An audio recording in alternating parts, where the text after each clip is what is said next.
peace wall inside the Leaders' Lounge at Rajghat will take place. Between 9 to 9:20, the world leaders will lay wreath at Mahatma Gandhi's Samadhi, followed by a live performance of Mahatma Gandhi's favourite devotional songs.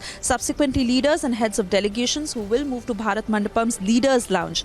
Between 9:40 and 10:15, the leaders and heads of delegations will arrive at Bharat Mandapam, following which there will be a tree planting ceremony between 10:15 to 10:30. This will happen at the South Plaza of Bharat Mandapam. And between 10:30 to 12:30, the third session of the summit, which is One Future. This is the final session of the summit that will take place at the venue, and then that will be followed by the adoption of the New Delhi Leaders' Declaration.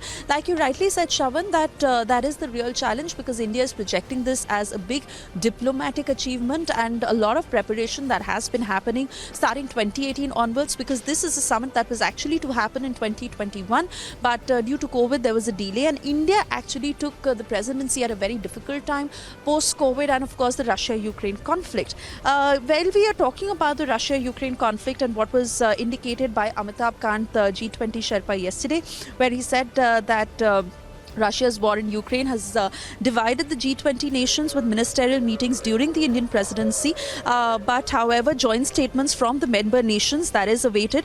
While this has been discussed in great detail, all the previous G20 presidencies have released a communique, and they are also working on that front, also adding that there have been positive responses from G20 leaders who will take a call soon. So the Delhi declaration, that is completely ready, but at the actual word on it coming in from the G20 Sherpa will only happen post the consensus that comes in from the world leaders of the G20 grouping. Also, to understand that the key priorities again are development growth, climate finance, digital public infrastructure, energy transition, health, education, employment, international peace and harmony. And quickly to add, Shravan, because Prime Minister Narendra Modi has looked at every aspect of the G20 summit to be held in India, and the grandeur, the scale on which it has been planned, where he had also put out that tweet where he said that he is looking forward to productive discussions with world leaders over the next 2 days, that is today and tomorrow. Also saying that this G20 summit in the national capital will chart a new path in the human-centric and inclusive development. We've seen how there have been very positive messages by world leaders, including Rishi Sunak, who has hailed Prime Minister Modi's leadership, and how India is leading the way forward when it comes to inclusivity. Also understanding that it is really about finding that common resolution is only when we can come together, discuss and work in one direction. So India leading the way in that, Shravan, and a heavy day lined up, a packed day I would say, and a very interesting day lined up that will also carve and put out a picture of the diplomatic achievements of India that are attained through the G20 presidency. But all in all, Shravan, from the first pictures that we've received that show the expanses of the Bharat Mandapam, of all of Pragati Maidan, and how the leaders are being welcomed. The big Natraj statue, of course, the Tree of Life foyer where the picture will be taken, and detailed discussions as we are hoping for a positive outcome at the end of it, Shravan. Well, in fact, Suesha, there is no doubt about the fact that there is an effort that has been made by India to make this a much more equitable multilateral order. While we stay with these latest visuals now coming in of the world leaders being welcomed by Prime Minister Modi, there's an interesting aspect of the way this is being largely done, and what India has been saying, that we've tried to democratize G20. Interestingly, it is welcoming of all the leaders are largely being done by school children. They've also prepared dance and music for the welcome. In fact, they've been doing that with several of the leaders now coming in. The greet and meet point, of course, happening at the Natraj statue place also. And then, of course, India showcasing the Konark wheel, which has been brought in from Orissa. It was built during the 13th century. That's the very place where the welcoming session is actually taking place. I'll just quickly ask our directors to perhaps also cut across to this frame. Perhaps we try to give you the second look, or the the other side of the Bharat Mandapam, where the cavalcades are coming out right now. a short while back, it was Chinese Premier Li Qiang who had arrived. Now I'm given to understand that about 3 to 4 world leaders who've already been welcomed by the Prime Minister. As we stay with these latest visuals in a short while from that, the first session of the G20 Summit is going to begin. As my colleague Suesha was also outlining the challenges that the world leaders are likely to be met with as the session actually begins. Remember, the Indian negotiators here have largely tried to negotiate on several matters. Let's not forget, we're talking about a year like 2023, and which is largely being dubbed as the year of Great Divide, with several of the world nations perhaps not agreeing on several issues, different ideologies and also different economic perspectives. But despite that, many actually see India's presidency as a role that India is going to play of bridging the gap between the global north and the global south. That's the expectation that several of the world leaders really have from India at this point in time. And just to quote what the Prime Minister of United Kingdom, Rishi Sunak, had to say late last evening, speaking to one of the news agency, that perhaps it's the best time that India is holding the presidency of G20 and also could steer the world from the crisis that it faces at this point in time. And to have some sort of a consensus at this stage is going to be extremely challenging. But somewhere down the line, what India has been able to showcase, right from to be able to deal with the economic crisis, despite the challenges that you face at this point in time, and also making it giving the world several options in terms of dealing with the pandemic too. Post the COVID pandemic, remember, as far as the sustainable development goals are concerned, that took a severe hit and it required an absolute overhaul. And now, with regards to India holding that presidency, important to point out here is that they've been able to achieve several of the goals that were set. Right now, for the G20 summit with regards to climate change, with regards to reforms in several of the multilateral organizations, are going to be some key focus areas. Let me also quickly try and see if we can go across to our colleagues Rakshita as well as Suesha, who's going to join us while we just take you through some of the visuals that are coming in. If I can just quickly give you a glimpse of this and then go across to Suesha. As you can see, all the cavalcade that is now being brought in. If you can just cut to the visual for a few seconds, or perhaps use a second camera to give you a look of what's really happening on the other side, because I am assuming that viewers, you're already getting the visuals of the world leaders entering the Bharat Mandapam. What you see from this side, from where we are standing, it's largely the preparations that are taking place as the summit begins. And also you could see a series of cars that are lined up here at the parking area with the cavalcade dropping the world leaders and being parked here. So it gives you a sense perhaps of the scale of this grouping to begin with. Let's not forget several of the other groupings, especially like the G7, which was largely seen as an elite grouping. The Prime Minister here has ensured that the G20 grouping is what he calls is absolutely inclusive in nature. That's why there were three aspects or three key areas that he had asked his team to really work on, that to make sure this G20 is going to be action oriented, this G20 is going to be inclusive. And the Prime Minister says that it is going to reach the last mile, Suesha. And that's what makes it very, very different. When he says the Jan Bhagidari, we've essentially seen people from different walks of life coming together to try and make this G20 an absolute success. Oh yes, absolutely, Shravan. And in fact, we are being able to access all these pictures on our screens here right inside the International Media Center. Once again, if you look very closely at these pictures, that is, the very asset of Prime Minister Modi as a world leader in terms of the personal touch he adds, in terms of the bonhomie, that he can really strike. And that is the very reason that his leadership is looked up to, where you see, the hand handshake of all the leaders as Prime Minister Modi is welcoming them. Again, Shravan, I want to add that, the cultural spectacle is a very strong aspect of the G20 Summit. So as much as it is about, looking for resolution and, discussing on key issues, it is also India's G20 moment, India's G20 presidency, and this is also about showing what India's diversity and India's culture is all about.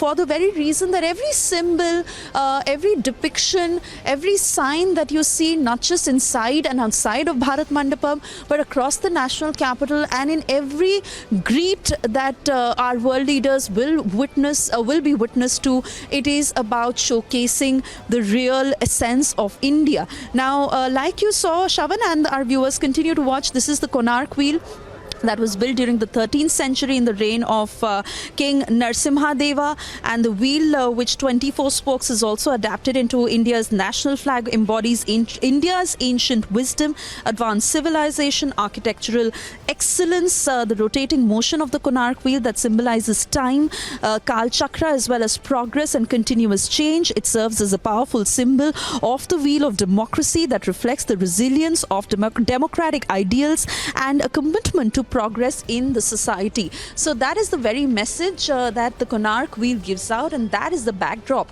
as Prime Minister Narendra Modi welcomes all these world leaders. Also, as every aspect has been looked into and decided upon very carefully, like you rightly said, Shravan, that the leaders were first welcomed by school children, and they also prepared a short dance and music routine in order to give them a sense into their welcome in India. Again, G20 has been all about democratization, making each citizen a stakeholder, ensuring that local economies benefit from it. The very fact that it was spread across close to 200 events in 60 cities across the country, from the north to the south, from the extreme east to the extreme west, and we saw how G20 has been all about inclusivity, and that once again is the message that is being put out in every aspect of planning, be it the start of the day, be it the handshake, be it how the leaders are being welcomed. They will be taken through the cultural corridor, Shravan, that has been created for our world leaders. Then, of course, even the program that has been chalked out for the spouses, the roots to roots concept, and, showcasing India's millet to khadi in every which way. It is an immersive experience. It is about, the warm host that India is, and how we always welcome our guests. That is why it is Vasudev Kutumbakam, one earth, one family, one future, and exactly how the three sessions have been divided over the course of the next 2 days, Shravan.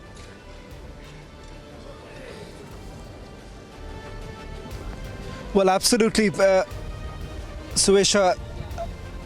As far as what we are offering to the world, you rightly pointed out, starting from the fact that we're not only talking about the digital public infrastructure that we have largely experimented and also been extremely successful. We are talking about what has been, from an open platform.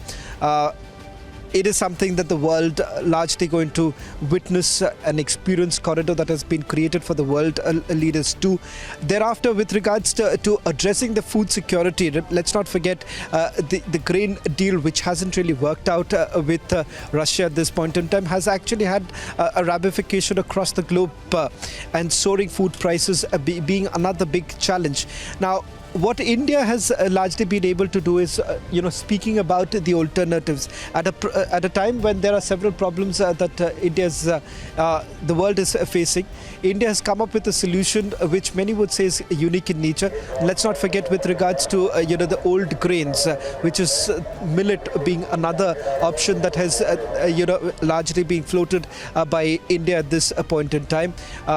Thereafter, also, let's not forget with regards to dealing with health crisis post a pandemic, what the Prime Minister has been advocating, that in a humanitarian crisis that we have faced in the past, how should the world essentially respond. That is another thing that the G20 leaders would largely be discussing, because let's not forget what has happened post the COVID pandemic. The world order has seen a sea change, and that's the reason why it is largely being discussed that if at all in the future yet another crisis comes up, especially when it comes to health, how exactly are we going to deal with it? Because we've seen how the supply formations, supply chains have completely been affected during the pandemic, and the responses that came in from several of these multilateral organizations had completely failed. And that is the reason why there has been an advocacy done by India at this point in time that these groupings should act for the on a humanitarian ground, and should be able to act as a one earth, one family. And this is exactly why the theme of this year's G20 has been kept as Vasudhaiva Kutumbakam, and which largely translates to one earth, one family. And that's the message that one would like to send across. We've largely been speaking about the fact that we're talking about the year 2023, which turns out to be the year of great divide. You have several of the developing nations not being on the same platform when it comes to various issues. Of course, the Russia-Ukraine war having acting like the Damocles sword, and the fact of the matter is that India, with its neutral position, has actually been able to bring in the much needed equilibrium, and India has certainly been working towards a far more equitable multilateral order. This is what they're acting towards, and somewhere down the line we've seen how we have democratized this entire process of actually making it more for the people, and the involvement of the people becomes extremely crucial. We're talking about a presidency in which we're about 200 meetings have actually taken place. And these meetings have been spread across the country, not just one or two places. We're talking about 50 plus cities where these meetings have actually taken place. So, of course, it has its own bearing too. The fact that they've been able to also come across through various consensus documents when it comes to the track meetings too. Let me also bring in our senior executive editor, Abhishek Kapoor, who's joining us on this broadcast. Abhishek, we were largely discussing over the last couple of minutes with regards to what is it that one can expect once the session actually begins right now in terms of the agenda. Some also talking about the various challenges that the world leaders are going to face at this point in time, especially at a time when they've not seen eye to eye on various matters. Why don't you help us outline this? What is it that is expected in terms of the agenda of the day one of the World Leaders Summit? Well, Shawan, a lot on the agenda, essentially around whatever the world is facing: food, fuel, fertilizer, war, climate change, sustainable development goals and whatnot. Let's continue to, in between, speak for the pictures that are coming for the benefit of viewers, really what's happening there at Bharat Mandapam, where Prime Minister, with the Konark wheel in his backdrop, welcoming these world leaders who are walking in through this gallery, which has flags of all the participating nations, the member states of G20, and of course the invitee nations, the 9 special invitee nations. And then half a dozen odd international global organizations like the United Nations, the World Health Organization, the IMF, the World Bank. One after the other, the dignitaries are arriving, the guests are arriving, Prime Minister personally welcoming them. And as we see the Konark wheel in the backdrop, which is explained so beautifully, and I quote from sources that the wheel was built during the 13th century under the reign of King Narasimha Dev I. The wheel with 24 spokes is also adopted into India's national flag. It embodies India's ancient wisdom, advanced civilization, and architectural excellence. The rotating motion of the Konark wheel symbolizes time, Kala Chakra, as well as progress and continuous change. It serves as a powerful symbol of the wheel of democracy that reflects the resilience of democratic ideals. Now, again, in pictures, leaders continue to arrive. I believe this is, if I'm not wrong, Kristalina Georgieva of the IMF. And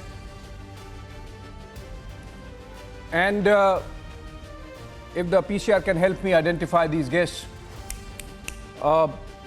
Yes, so these guests keep coming in, and oh,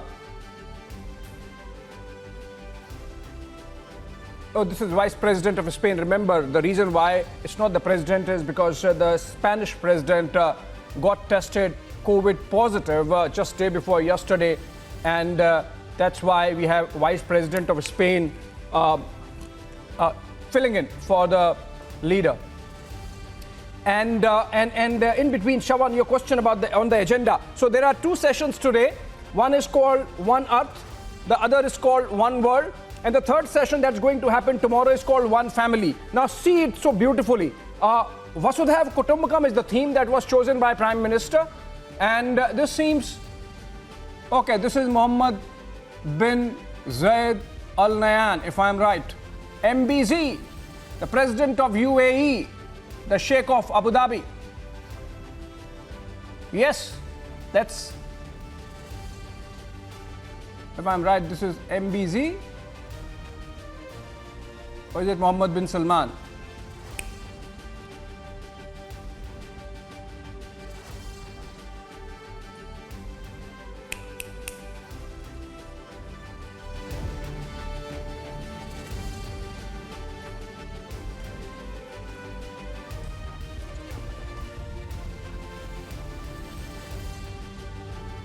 All right, Mohammed bin Zayed Al Nahyan, the President of the UAE, arriving now.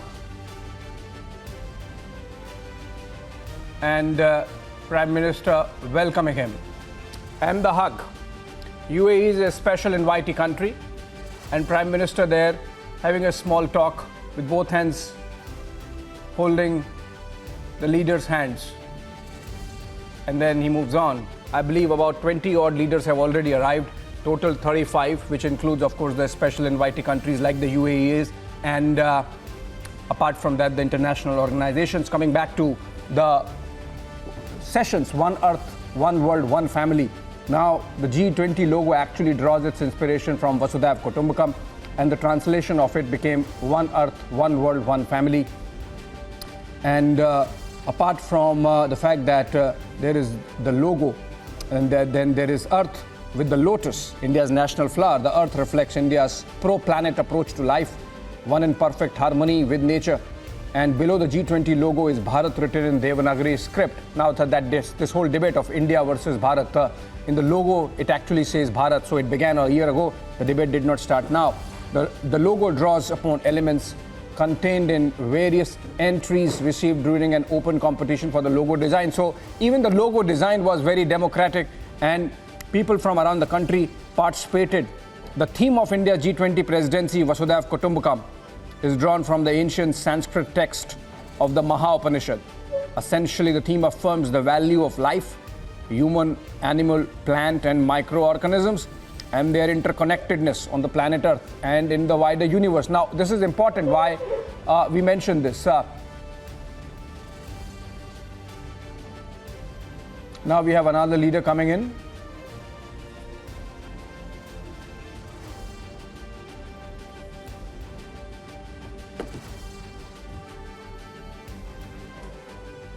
Okay, this is Minister of Economy,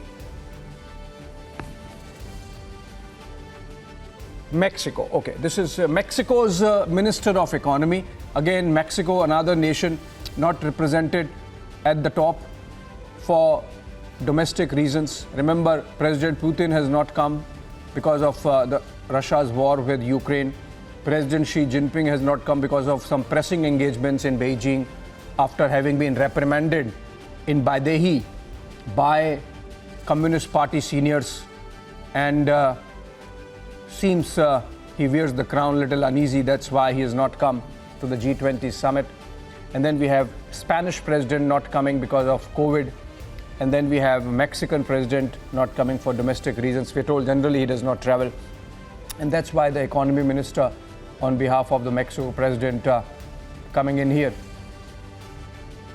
And this arrival of guests continues immediately, after which there would be the first session, which is called One Earth, where you are going to discuss, the leaders are going to discuss ways to mitigate disasters, natural disasters, including man-made disasters, including issues like climate change. And then there is going to be a statement. Shawan, you were asking about the possibility of a joint communique. Now that in itself is a ticklish issue because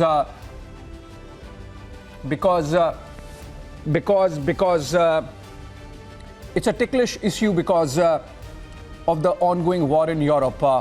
The West wants consequences of war reflected in the joint communique. They want to ban and reprimand Russia for doing and invading Ukraine unilaterally. Russians say no, and the Chinese back them. They say that G20 is a geo-economic grouping. It should concern itself with its original mandate, should not wade into geopolitics, and that is the reason why there is a stalemate. Now, the very nature of G20 is such that all joint communiques have to be unanimous. So even if there is one country disagreeing, there cannot be a joint communique. In this case, there are two countries disagreeing, which is Russia and China, and that is the reason why it has been difficult to get joint communiques, joint statements.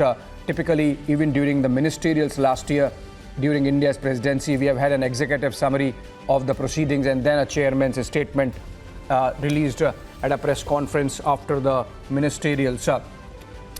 Despite that, we know, like we heard from the G20 Sherpa Amitabh Kant yesterday, a lot of intense negotiation has taken place to find a way out of this quagmire, and it's likely that with the cooperation of the West, particularly friend nations like United States and France, India might succeed in thrashing out a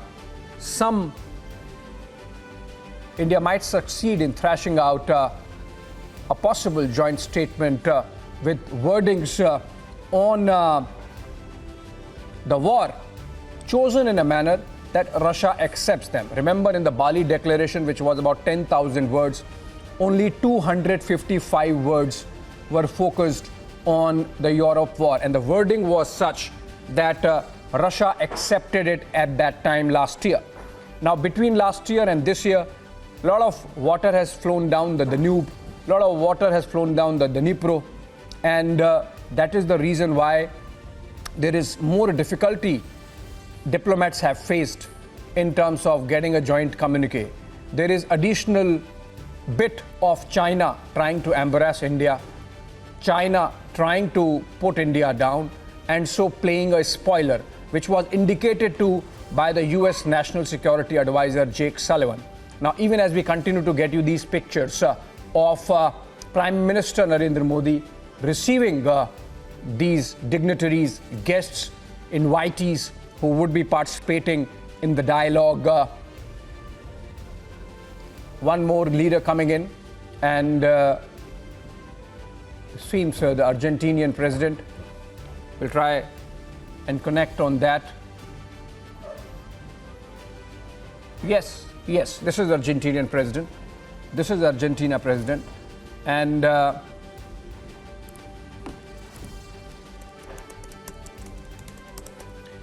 this is Alberto Fernandez, Argentina president, arriving now, and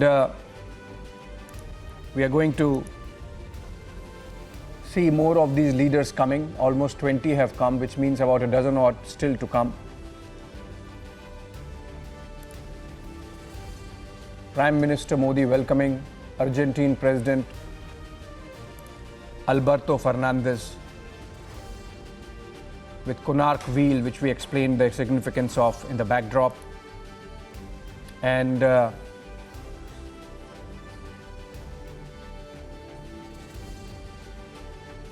one more leader now. Anthony Albanese, the Prime Minister of Australia, a great friend of India, member of Quad, and now arriving. Anthony Albanese,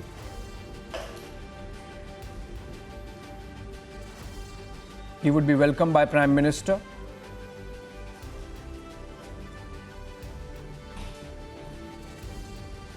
And very soon we will have most of the leaders having arrived. I believe US President Joe Biden is yet to come. Prime Minister Sunak is yet to come. We have had late arrival of German Chancellor Olaf Scholz, who came at 8 a.m. We have had Mohammed bin Salman of Saudi Arabia arriving just about half an hour back. And in fact, French President Emmanuel Macron would be arriving only past 12 noon, after almost like after the first session is over. But then he is staying back longer. He is going to have a working lunch with Prime Minister Modi tomorrow after the G20 is over. Canadian Prime Minister Justin Trudeau arriving now after Anthony Albanese of Australia.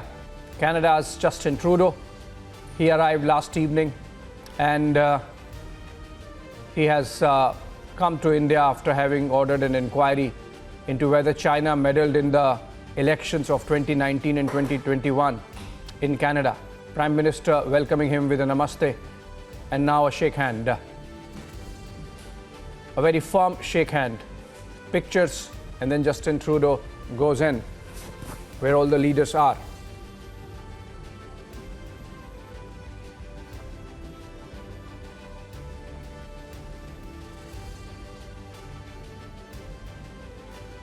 This is from outside the Bharat Mandapam, where flags of all nations, participating organizations, special invitee nations are there. We saw, for example, Sheikh Hasina of Bangladesh.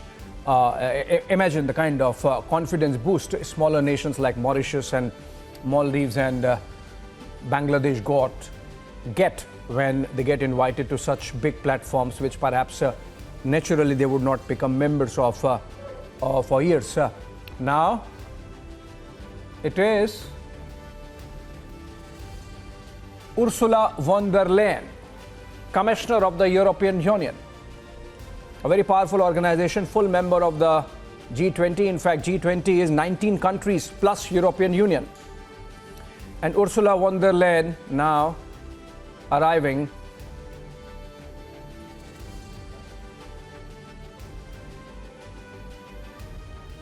walking through the corridor, which has flags of all the participants, like ADB, for example, Asian Development Bank. Multilateral bank reforms, multilateral development bank reforms has been one very focused agenda of G20 under India's presidency.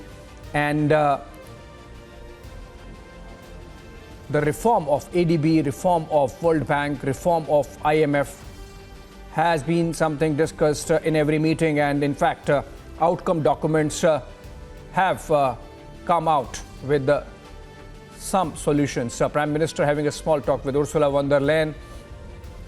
Then, after the photo op, she moves on. We were discussing the possibility of a joint communique. It's taken a bit of time. Whether it will happen or not,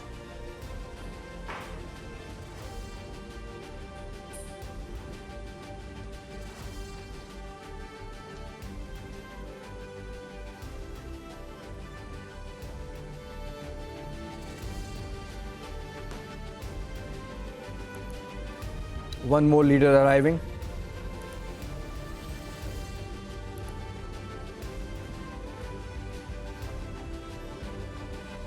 Yeah. So the joint communique bit is something which is the ticklish aspect of the summit. And remember, in the Bali communique, after some deft handling by both Indonesia and India, Indonesia being the president then, and India being the coming president. All right, that's Olaf Scholz, German Chancellor, with a blinker on his eyes. He had a fall a few days back. He tweeted his own picture and asked for memes to be welcome. And some said that, or some suggested that with this one eye, he gets a better view of Moscow. What's happening there? Germany is having its own set of issues, a nation in Europe the biggest economy of Europe, but in recession. Germany is really struggling in terms of energy security, and then you have the extreme left, which is a participant in the Olaf Scholz government, and they want to do away with all fossil fuel usage. And that's a big challenge, because if you're not getting gas from Russia, I think Prime Minister discussing the eye issue with Olaf Scholz.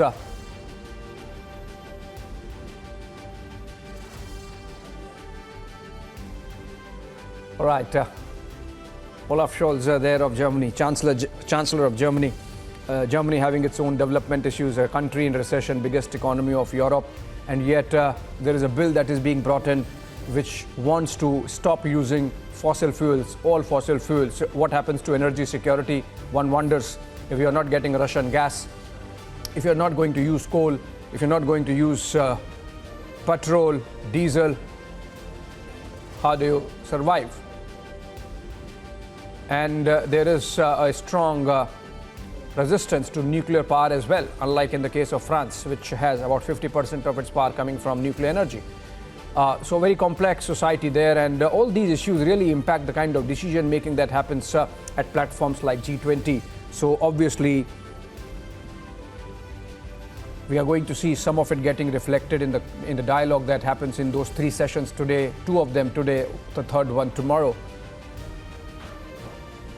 These are beautiful pictures of the Bharat Mandapam in the Pragati Maidan complex, which has been done keeping these big summits in mind. The construction of Bharat Mandapam, in fact, began a few years before India became G20 president. Anticipating these kind of events, we have seen how India's standing in the Global Committee of Nations has improved. We are part of most of global groupings. G20 is one of them, and the likes of Quad, BRICS, SCO, one more carcade arriving in between, and it seems another leader is coming in and would be welcomed by the Prime Minister as the leader walks through the corridor and is received beneath the Konark wheel, the wheel of Dharma, the wheel of progress. Yeah. Italy's Prime Minister, Meloni. Giorgia Meloni, Italy's Prime Minister, very young leader. She's a personal fan of Prime Minister Modi. She had a bilateral visit just a couple of months back. She was the chief guest at the Raisina Dialogues. And Italy is also a nation going through a lot of difficulties on its economy. In fact, just last week, Italy decided that the Belt and Road Initiative of China is not good.